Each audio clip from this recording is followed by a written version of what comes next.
You're listening to the Self-Made is a Myth, Make a Difference Together show with your host, Coach Tim Campsall, where we talk with successful business owners to hear the stories of their journeys in building their successful businesses. And more importantly, we recognize the folks who help them excel because we know that achieving business success is not something we can do on our own.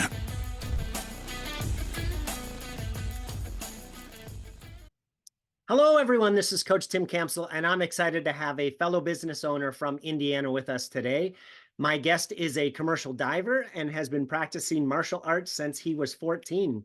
In his downtime, he enjoys following developments in the renewable energy space, and the thing he's most proud of is that he's failed a lot, and I love that. It's the first time we've had somebody share that. But really what that means is that he's persistent and doesn't give up when adversity gets in the way. So it is my pleasure to welcome Rajiv to the show today. Hello, Rajiv. Hi, how you doing, Tim? Good to see you. Awesome. Thanks for asking. Well, hey, let's start with introducing yourself. Tell us your full name and a little bit of your personal story, like where you were born and live and about your family. Yeah, absolutely. My family is originally from India. I was born in India, in New Delhi.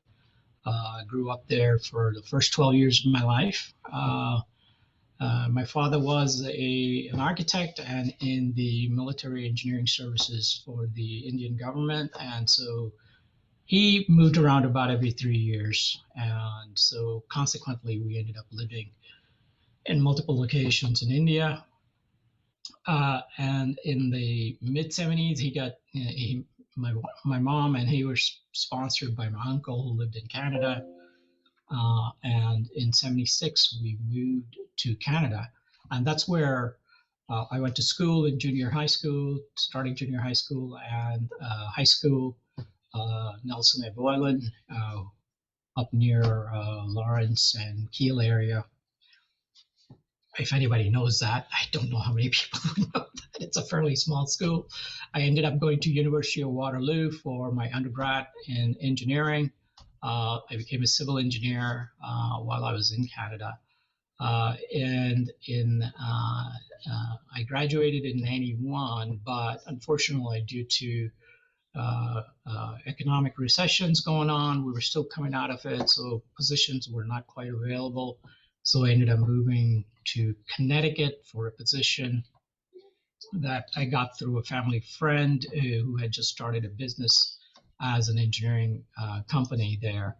I had some experience in bridge inspection while I was doing co-op work while I was doing my undergrad. So I had some experience that I could apply. And so I ended up in Connecticut in 94, January of 94, actually drove there during a storm. And then in 97, I moved to Utah and took a position with a company called Parsons, or Parsons Transportation Group now. Or I think actually they're back to Parsons now. So they kind of switched back and forth. Actually, it was Duluth Cathar, which was a company they had acquired, but it was part of the Parsons Transportation Group. And then, eventually just ended up being Parsons. Anyways, I was with Parsons in Utah. And then when the work was ending, we were doing a major transportation renewal, basically due to the Olympics occurring in 2000. It was a big design build project that needed a lot of engineering. They were working on 230 some odd structures or something like that. And so I took the opportunity to get into a larger firm and bigger projects from where I was, which has served me fairly well working there. And while at Parsons, I ended up working in Colorado on the E470 project. And I think there was another job that I worked on for Parsons there. And then in Missouri, I worked on the Metrolink project. And then in Detroit, I worked on several projects, including a project in, where is it? It's God, I'm not going to remember now where. But anyways, it was a belt line, Grand Rapids area. Fairly large project, $350 million construction or something along that line. I ended up designing like 14 structures on that project. And then eventually in 2000, actually, I met my wife. She lived in Toledo.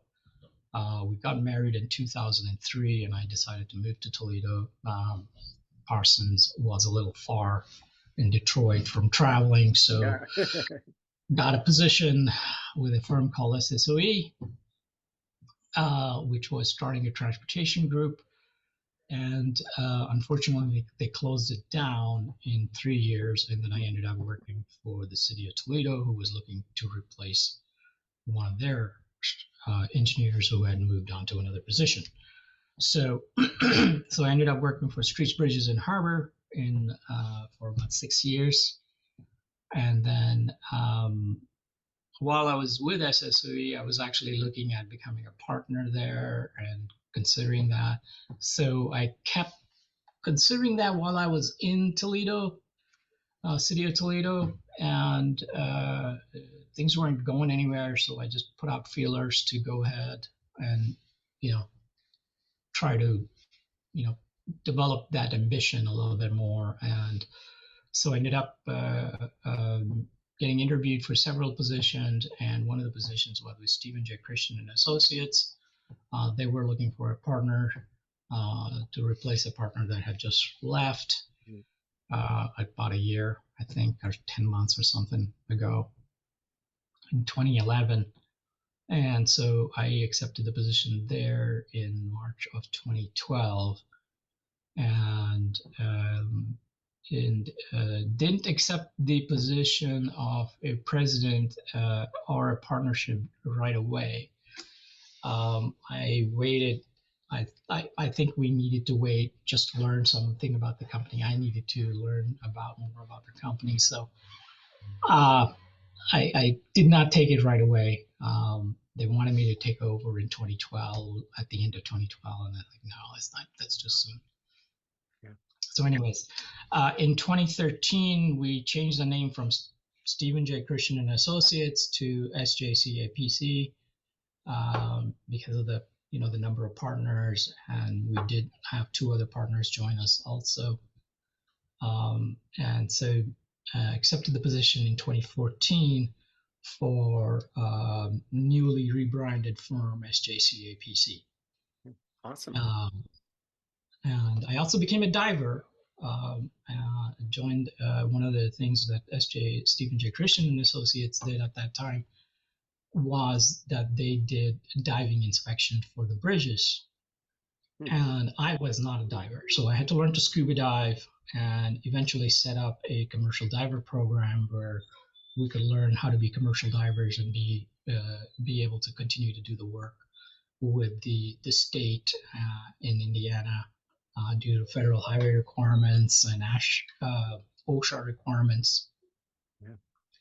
Anyways, so we took that program, we built it inside, and we actually are now a company that can train its own commercial divers. Fantastic. So Rajiv, at what point did you have the confidence that you could run your own business? I wanted to do that for a very long time. I'm not sure I would say that I developed the confidence. I think that's a work in progress. Yeah. Yeah. I still have times when I don't know what the hell to do. Fair. And I need help, frankly. I mean, I don't think I could do it without my partners. I mean, we have discussions all the time. Oh, how do we deal with this? How do we deal with this? Yeah. Things change. I mean, it's so dynamic.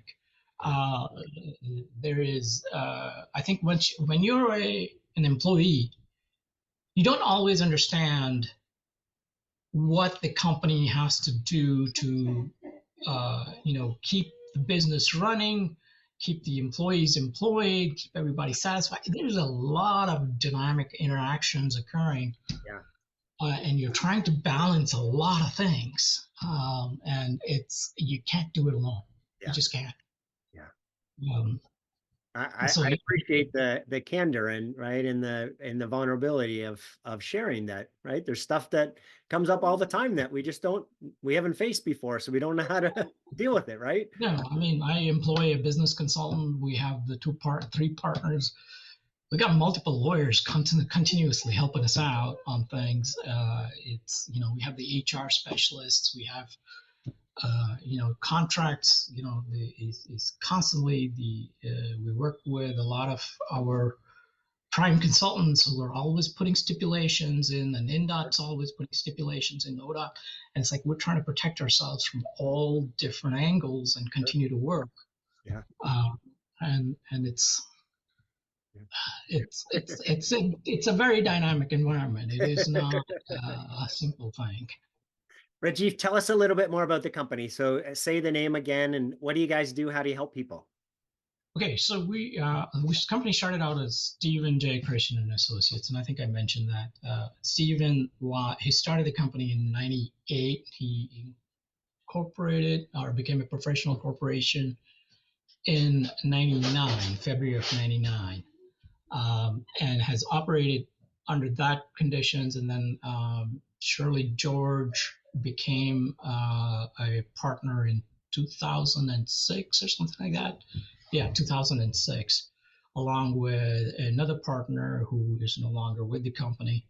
And the company started out as a bridge inspection, bridge design, primarily a bridge-focused company. Stephen was there from background was in bridge design, and that's what he did. He specialized in that. He was also a professional surveyor. There was a time when you could get dual licensing as a surveyor, and you still can, but it takes there's a lot more work involved with it now than it used to be. But the company was primarily bridge design, bridge inspection, and added the survey component in 2011 when they purchased a company called Beacon Surveying. And one of our current partners, Greg Queevy, came from there. And then from 2011 to 2014, when I took over, we continued to work as a Stephen J. Christian and Associates. And then in late 2013, we changed the name to SJCA PC. Reflecting more of the change because it wasn't just Stephen J. Christian anymore. Sure. So it was, so we had to adjust for that. And everybody pretty much always contracted it down to SJCA anyway. So it was kind of like, what the hell are we fighting it for?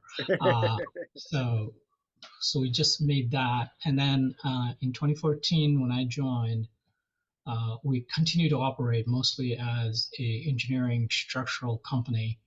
And then we started looking at adding other services like roadway design and civil site design as part of the services we offer,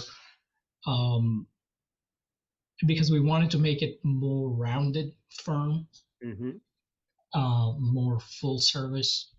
And so we started looking at other sectors that we could naturally add to the firm. And one of them was site design. That's where Ben Dykeman came in. He was used to working with, he came from the site design side of things. And he worked with architects and so on. Although that business has kind of declined because our NDOT business blew up so much, or, our consulting business for design of structures and roadways became so much that kind of like site kind of slowly fell off.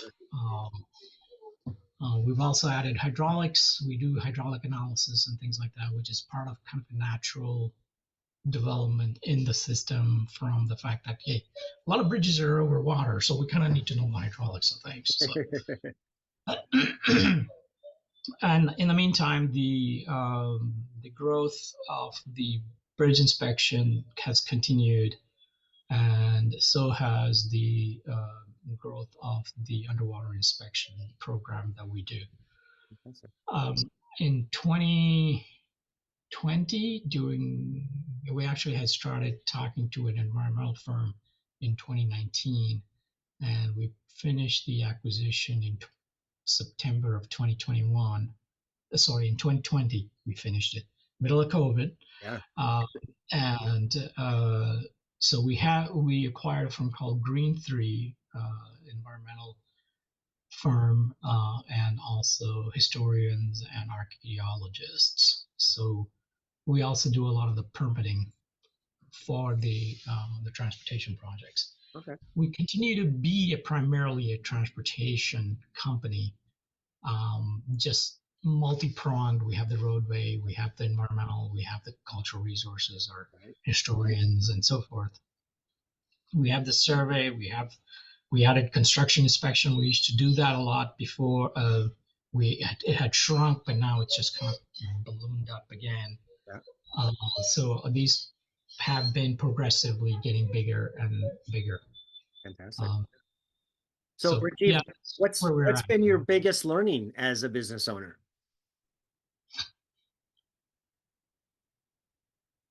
The biggest learning is don't close yourself off to ideas from other people. You don't know where your next growth is going to come from, so don't pigeonhole yourself. Essentially, the one thing I kind of failed to mention is that actually one of the things I did do when I was an undergrad was take management sciences. Okay.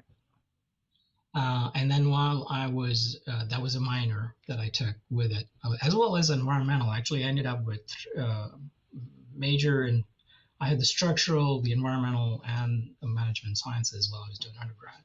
It actually took me a little longer to graduate because of that, but I ended up with a lot more. And it actually has come very useful, surprisingly. Part of the reason was also we were going in a recession, and I'm like, it's a recession, I might as well take a few more courses. Yeah, right. Yeah. And then I did my master's while I was in Toledo, and again I did structural emphasis, but then I also took business courses also. And I actually finished the master's while I was in 2014 while I was actually here in Indiana. Okay. So I actually started there, but actually finished here. So as far as learning, don't stop. Just Yeah, I love it. What a great perspective. Hey, we know that business success doesn't happen in isolation. So tell us one of the biggest challenges that you had in terms of this business, and maybe a fellow business owner or a colleague who came alongside you and helped you through that. Well, I think they all have contributed. I would not say that all our partners have contributed. And Stephen, when he was with us, he was with us till 2017. So that's when he retired. And he and I used to talk, it's like, what do we want to see? What where are we going? What do we, what are we, Yeah. And so one of the conversations we had is like, we're primarily an engineering firm that's in business, our focus is engineering. We, and we want to make sure that we do a good job. The business will come, right? Over time, I have found that the business needs to be brought up a little bit more.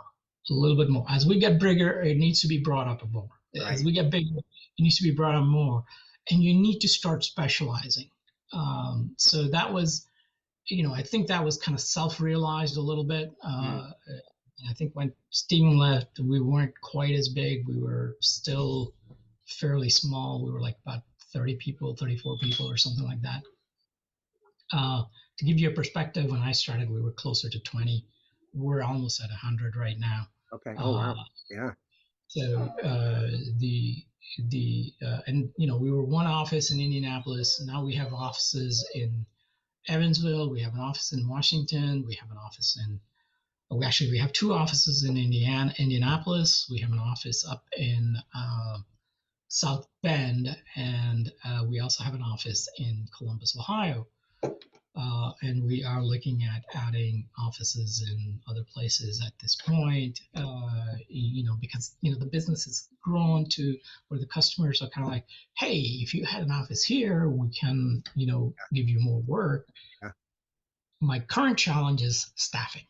Sure. I cannot find, I think that's throughout our profession and industry and throughout the entire country for anything. Yes, it's been a big challenge for the last 3 or 4 years. Absolutely. Yeah.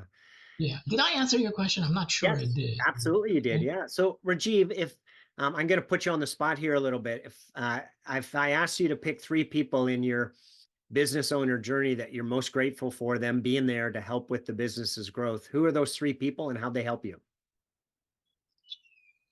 Well, I would say Sherly definitely, who's my partner. I think without her making the decision to say, "Hey, I need somebody else to help," and then having Ben and Greg, I kind of one of the reasons I wanted them was they don't always see eye to eye to me,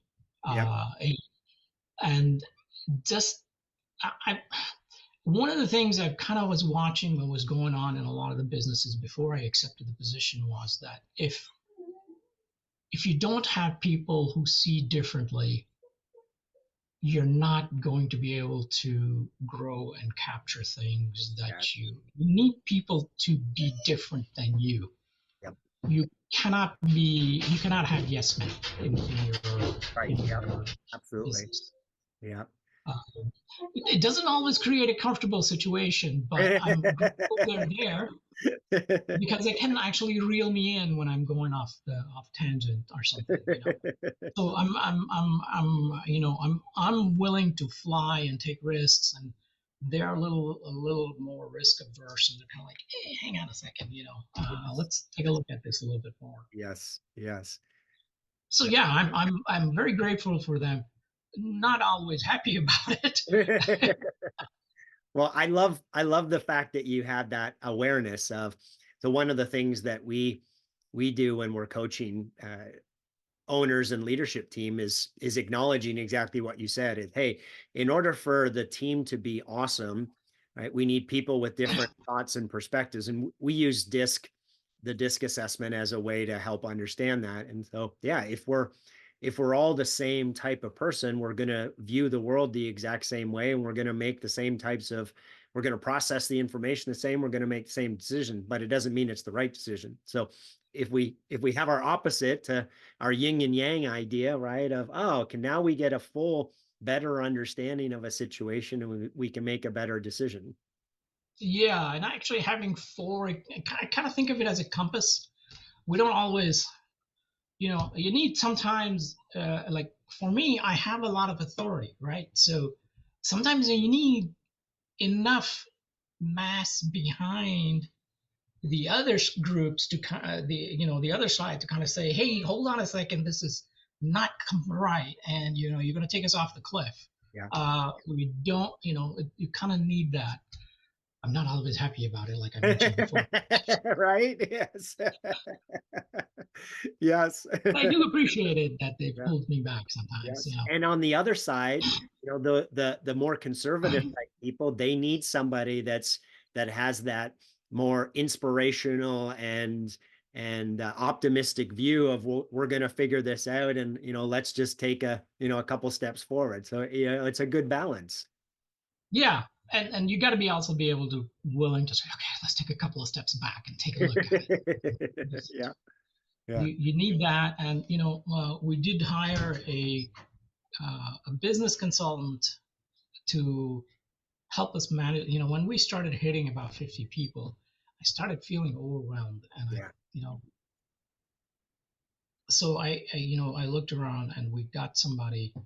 That one didn't turn out to be too good, but then Greg found someone that was able to help us out, and I would say John, that's his name, John Franks, has been great in trying to get us focused and deal with some of the business aspects of things that we don't necessarily have the background for. We were not, Yes. we're engineers. We weren't prepared. I mean, even though I had some experience and Greg Queeby he was a partner with the firm that we acquired. Yeah. But, they were small. They were still operating mostly as, it's mostly cash direct. It's not, it's not the same as what we do. Yeah. So, we're a lot more measured, we're a lot more planned. Unfortunately, we're also a lot more administrative. I mean, it's a necessity. Yep. Because the Department of Labor, you got to deal with that. You got to deal with reporting requirements. You got to deal with HIPAA. You got to deal with all kinds of things. Yeah. And unfortunately, you're forced to become more corporate. Yep. And what you said earlier is, I think, is important for everyone to internalize. Is, the school system doesn't teach us how to be business owners, right? It teaches us how to be, an expert in our art or our craft or our trade. Right? And when we're running a business, it's a whole different learning curve. And oftentimes we can feel like we're drinking from the fire hose, just trying to figure it out. So, going through some type of, re-education of how to be a great business owner is important to be able to be successful as a business owner. So I'm glad you've been going through that. I'm not sure I'm a great business owner. I'm just trying to work through it. So Rajiv, as you think about the next 1 to 3 years, what's the number one priority or challenge that you see in order to achieve your goals? So the one thing is that we're trying to make sure that everybody has the same direction, same values. Again, like I said, because we've had some growth, fairly significant growth, the culture of the company didn't quite keep up with it. Sure.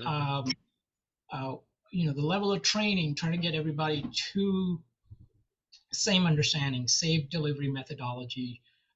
We have QA/QC procedures, but trying to get everybody to work together and go in the same direction. So we developed a leadership group within the company. We developed a cultural survey that we did. We reworked the mission and the vision. So we're looking at implementing all of that over the year, that going forward from 24 to 25. Fantastic. Yeah, that's wonderful. So last question, Jim Rohn says that we become the average of the 5 people that we spend the most time with. So as you think about that quote, what advice would you have for business owners who are trying to do it all on their own?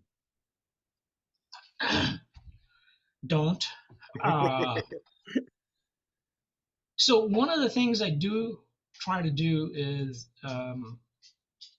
with people who have who are currently business owners, who started their own business, who are working on their own.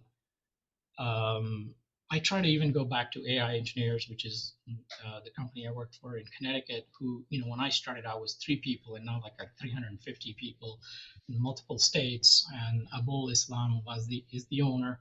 And I try to reach out to him, get his ideas on it. But I have other people locally closer, which I talk to, that can give me some direction sometimes. Sometimes they own a little bit bigger company, sometimes they own a somewhat smaller company. But and I also am in the local American Council of Engineering Companies. I'm a member of that, so I've been on various committees for that organization, and I've made some contacts where I try to meet with them as regularly as possible. I do have to still run the company. I try to get together with them as often as I can, so I can, sometimes pick their brain. Sometimes they ask me questions. We just try to learn from each other. So the advice I would say is, and it doesn't have to be peers or even in the same group. It can be just some people who have started businesses on their own, and learn from their experience.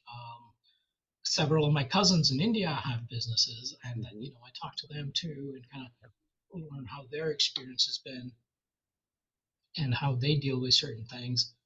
And actually, one of my cousins actually has a leadership coaching consulting business. Oh, fantastic. So along with his wife actually started it. He actually joined the company. Okay. And became a coach himself. He used to work for Airtel. He was a vice president, and so he kind of was doing this anyway. So he's like, what the hell? So anyways, so yeah, I mean, I talk to a lot of people. You can't cut yourself off. Mind you, some days I come home and all I want to do is sit in front of the YouTube and find out what the hell is going on in the EV world. Rajiv, it sounds like you've had some pretty incredible people in your journey that have helped you along the way. If they were all on the show today, what would you want to say to them? So thank you for being there, and I appreciate it. I did fail to mention one thing. I could not have done this without my wife's support in all the various adventures I've gone on. I could not have done it. So I do want to say thank you, Jill. I appreciate you. Fantastic. Well, Rajiv, it's been a pleasure speaking with you today. Thank you so much for being on the show. You bet. All right. Thank you, Tim. Thanks for listening to the Self-Made is a Myth show. Please help spread this movement by liking and subscribing to our show and following us on Facebook and LinkedIn. To join our movement, go to bemadtogether.com. Okay, folks, that's a wrap. Please pay it forward and be sure to tune in next time to the Self-Made is a Myth podcast.